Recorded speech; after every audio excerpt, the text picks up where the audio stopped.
is the reality mga ante. Pa yan siyang day 1 simula nung nag-resign. Naglaba na. Ayun na nga mga ante, no? So, ito yung day 1.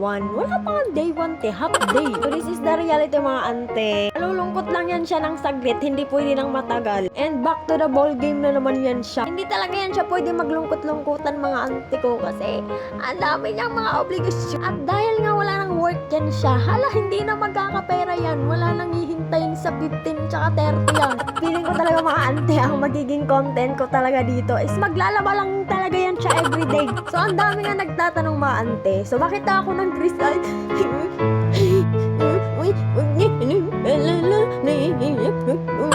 Hala, si Ohi yan siya. Bakit nga ba? Bakit nga ba nag-resign ng above na yan? Isa talaga sa rason mga ante kung bakit ako huminto sa pag-work.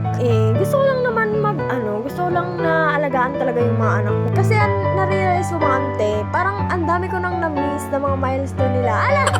Nahihirapan na kasi talaga kami sa schedule namin mga ante. Anyways, ayan yung mga kalat na liligpitin ko. Commercial muna tayo, te. So, ayan yung mga liligpitin ko, te. Ayan, tapos meron pa sa loob. Buhay ng affiliate yun. So, ayun na nga. Dalawa na kasi sila mag-i-school. Wala talagang maghahatid at sundo yan sa mga yantent. Ayoko naman na ipagkatiwala or kukuha pa ng babayaran ganyan. Kasi ganun lang din, te. So, ayun, hindi na ako mag-work. So, tapos, ayun na yun, te. See you on my next vlog. Gagawa siguro ako ng part 2 nito.